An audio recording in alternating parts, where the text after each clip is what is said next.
ओम शांति। साकार मुरली 7 जनवरी 2021। मीठे बच्चे, जब यह भारत स्वर्ग था तब तुम घोर सोझरे में थे। अभी अंधियारा है, फिर सोझरे में चलो। प्रश्न: बाप अपने बच्चों को कौन सी एक कहानी सुनाने आए हैं? उत्तर: बाबा कहते, मीठे बच्चे, मैं तुम्हें 84 जन्मों की कहानी सुनाता हूँ। तुम जब पहले पहले जन्म में थे तो एक ही दैवी धर्म था। फिर तुमने ही 2 युग के बाद बड़े बड़े मंदिर बनाए हैं, भक्ति शुरू की है। अभी तुम्हारा यह अंत के भी अंत का जन्म है। तुमने पुकारा, दुख हरता सुख करता आओ, अब मैं आया हूँ। गीत। आज अंधेरे में है इंसान। ओम शांति। तुम बच्चे जानते हो, अभी यह कलयुगी दुनिया है। सब अंधियारे में हैं। पहले सोझरे में थे, जबकि भारत स्वर्ग था। यही भारतवासी जो अभी अपने को हिंदू कहलाते हैं, यह असुल देवी देवताएं थे। भारत में स्वर्गवासी थे, जब और कोई धर्म नहीं था। एक ही धर्म था, स्वर्ग, बैकुंठ, बहिष्ठ, हेवन। यह सब इस भारत के नाम थे। भारत पवित्र और प्राचीन धनवान था। अभी तो भारत कंगाल है, क्योंकि अभी कलयुग है। तुम जानते हो, हम अंधियारे में हैं। जब स्वर्ग में थे तो सोझरे में थे। स्वर्ग के राजराजेश्वर राजराजेश्वरी श्री लक्ष्मी नारायण थे। उसको सुखधाम कहा जाता है। बाप से ही तुमको स्वर्ग का वर्षा लेना है, जिसको जीवन मुक्ति कहा जाता है। अभी तो सब जीवन बंध में हैं। खास भारत और आम दुनिया रावण की जेल में, शोक वाटिका में है। ऐसे नहीं, रावण सिर्फ लंका में था और राम भारत में था। उसने आकर सीता चुराई। यह तो सब है दंत कथाएं। गीता है मुख्य। सर्वशास्त्रमय शिरोमणि श्रीमत अर्थात भगवान की सुनाई हुई है। भारत में मनुष्य तो कोई की सद्गति कर नहीं सकते। सतयुग में थे जीवन मुक्त देवी देवताएं, जिन्होंने यह वर्षा कलयुग अंत में पाया था। भारतवासियों को यह पता नहीं है, ना कोई शास्त्रों में है। शास्त्रों में है भक्ति मार्ग का ज्ञान। सद्गति मार्ग का ज्ञान मनुष्य मात्र में बिल्कुल है नहीं। सब भक्ति सिखलाने वाले हैं। कहेंगे शास्त्र पढ़ो, दान पुण्य करो। यह भक्ति द्वापर से चली आती है। सतयुग और त्रेता में है ज्ञान की प्रारब्ध। ऐसे नहीं कि वहाँ भी यह ज्ञान चलता आता है। यह जो वर्षा भारत को था, वह बाप से संगम युग पर ही मिला था, जो फिर अभी तुमको मिल रहा है। भारतवासी जब नरकवासी बेहद दुखी बन जाते हैं, तब पुकारते हैं, हे पतित पावन, दुख हरता सुख करता। किसका? सर्व का, क्योंकि भारत खास, दुनिया आम, सब में 5 विकार हैं। बाप हैं पतित पावन। बाप कहते हैं, मैं कल्प कल्प कल्प के संगम पर आता हूँ। सर्व का सद्गति दाता बनता हूँ। अहिल्याएं, गणिकाएं और जो गुरु लोग हैं, उन सब का उद्धार मुझे ही करना पड़ता है, क्योंकि यह तो है ही पतित दुनिया। पावन दुनिया सतयुग को कहा जाता है। भारत में इन लक्ष्मी नारायण का राज्य था। भारतवासी यह नहीं जानते कि यह स्वर्ग के मालिक थे। पतित खंड माना झूठ खंड, पावन खंड माना सच खंड। भारत पावन खंड था। यह भारत है अविनाशी खंड, जो कभी विनाश नहीं होता है। जब इनका लक्ष्मी नारायण का राज्य था तो और कोई खंड थे नहीं, वह सभी बाद में आते हैं। मनुष्यों ने तो कल्प लाखों वर्ष का लिख दिया है। बाप कहते हैं कल्प की आयु 5000 वर्ष है। वह फिर कह देते मनुष्य 84 लाख जन्म लेते हैं। मनुष्य को कुत्ता, बिल्ली, गधा आदि सब बना दिया है, परंतु कुत्ते बिल्ली का जन्म अलग है। 84 लाख वैरायटी हैं। मनुष्यों की तो वैरायटी एक ही है, उनके ही 84 जन्म हैं। बाप कहते हैं भारतवासी अपने धर्म को ड्रामा प्लान अनुसार भूल गए हैं। कलयुग अंत में बिल्कुल ही पतित बन पड़े हैं। फिर बाप संगम पर आकर पावन बनाते हैं। इसको कहा जाता है दुख धाम, फिर भारत सुख धाम होगा। बाप कहते हैं हे बच्चों, तुम भारतवासी स्वर्गवासी थे, फिर तुम 84 जन्मों की सीढ़ी उतरते हो। सतो से रजो तमो में जरूर आना है। तुम देवताओं जैसा धनवान, ever happy, ever healthy, wealthy कोई नहीं होता। भारत कितना साहूकार था। हीरे जवाहरात तो पत्थरों मिसल थे। 2 युग बाद भक्ति मार्ग में इतने बड़े बड़े मंदिर बनाते हैं। वह भी कितने भारी मंदिर बनाए। सोमनाथ का मंदिर बड़े से बड़ा था। सिर्फ एक मंदिर तो नहीं होगा ना, और भी राजाओं के मंदिर थे, कितना लूट कर ले गए हैं। बाप तुम बच्चों को स्मृति दिलाते हैं, तुमको कितना साहूकार बनाया था। तुम सर्वगुण संपन्न, 16 कला संपूर्ण थे, यथा महाराजा महारानी। उन्हों को भगवान भगवती भी कह सकते हैं, परंतु बाप ने समझाया है भगवान एक है, वह बाप है। सिर्फ ईश्वर व प्रभु कहने से भी याद नहीं आता कि वह सभी आत्माओं का बाप है। बाप कहानी बैठ सुनाते हैं। अभी तुम्हारे बहुत जन्मों के अंत का जन्म है, एक की बात नहीं है, ना कोई युद्ध का मैदान आदि है। भारतवासी यह भूल गए हैं कि उन्हों का राज्य था। सतयुग की आयु लंबी कर देने से बहुत दूर ले गए हैं। बाप आकर समझाते हैं मनुष्य को भगवान नहीं कह सकते। मनुष्य किसी की सद्गति नहीं कर सकते। कहावत है सर्व का सद्गति दाता, पतितों का पावन करता एक है। एक ही सच्चा बाबा है जो सचखंड की स्थापना करने वाला है। पूजा भी करते हैं, परंतु भक्ति मार्ग में तुम जिसकी पूजा करते आए हो, एक की भी बायोग्राफी को नहीं जानते। इसलिए बाप समझाते हैं तुम शिव जयंती तो मनाते हो ना। बाप है नई दुनिया का रचयिता, हेवनली गॉड फादर, बेहद सुख देने वाला। सतयुग में बहुत सुख था, वह कैसे और किसने स्थापन किया, यह बाप ही बैठ समझाते हैं। नरकवासी को आकर स्वर्गवासी बनाना या भ्रष्टाचारियों को श्रेष्ठाचारी देवता बनाना, यह तो बाप का ही काम है। बाप कहते हैं मैं तुम बच्चों को पावन बनाता हूँ।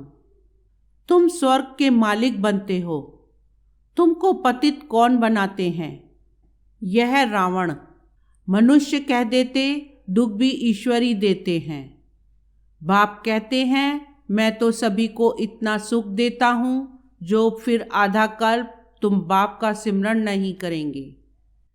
फिर जब रावण राज्य होता है तो सबकी पूजा करने लग पड़ते हैं। यह है तुम्हारा बहुत जन्मों के अंत का जन्म। कहते हैं बाबा कितने जन्म हमने लिए।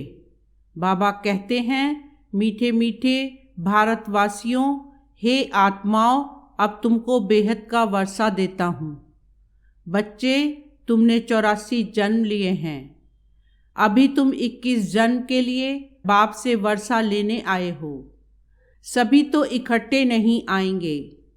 तुम ही सतयुग का सूर्यवंशी पद फिर से लेते हो, अर्थात सच्चे सत्य बाबा से सत्य नर से नारायण बनने का ज्ञान सुनते हो।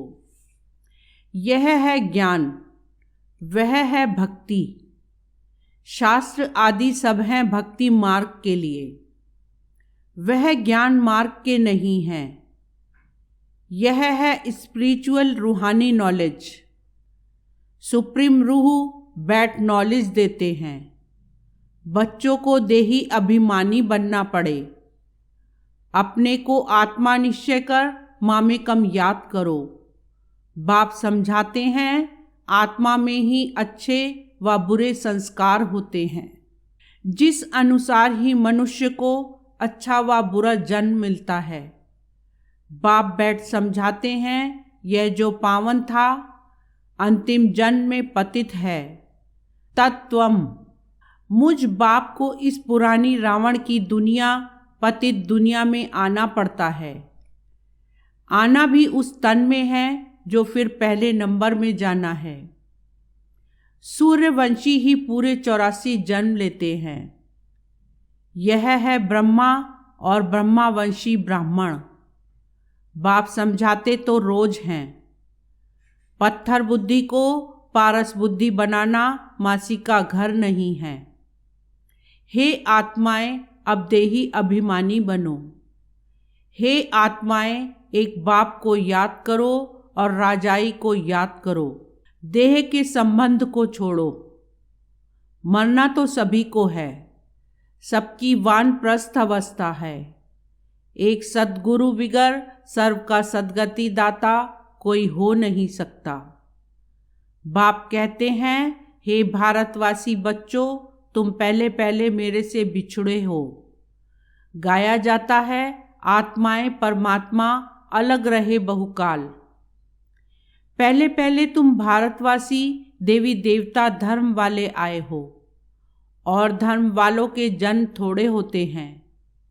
सारा चक्र कैसे फिरता है सो बाप बैठ समझाते हैं। जो धारण नहीं करा सकते हैं उनके लिए भी बहुत सहज है। आत्माएं धारण करती हैं। पुण्य आत्मा पाप आत्मा बनती है ना। तुम्हारा ये 84वां अंतिम जन्म है। तुम सब वानप्रस्थ अवस्था में हो।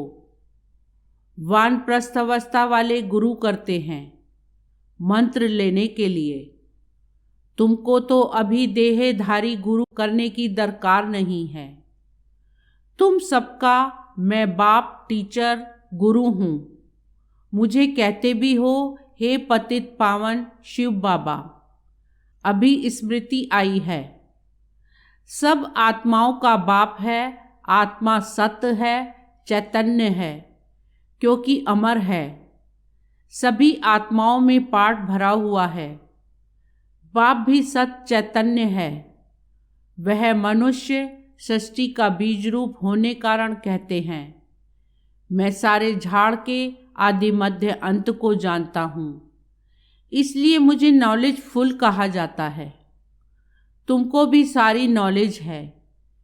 बीज से झाड़ कैसे निकलता है।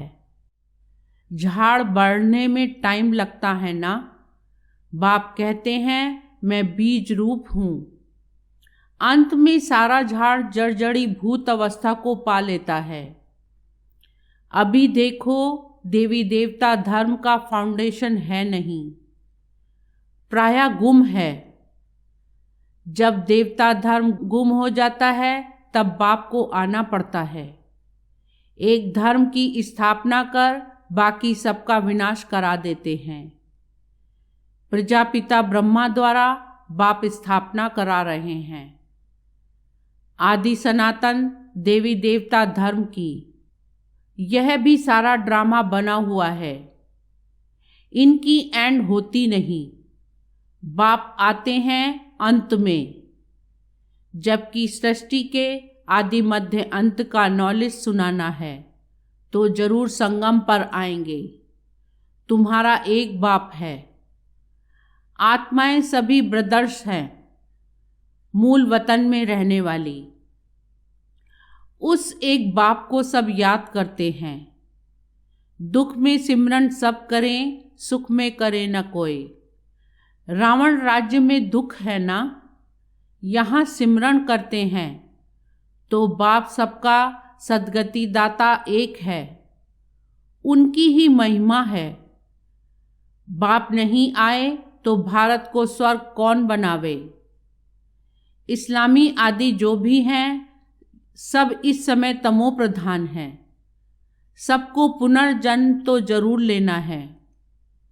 अभी पुनर्जन्म मिलता है नरक में, ऐसे नहीं कि स्वर्ग में चले जाते हैं।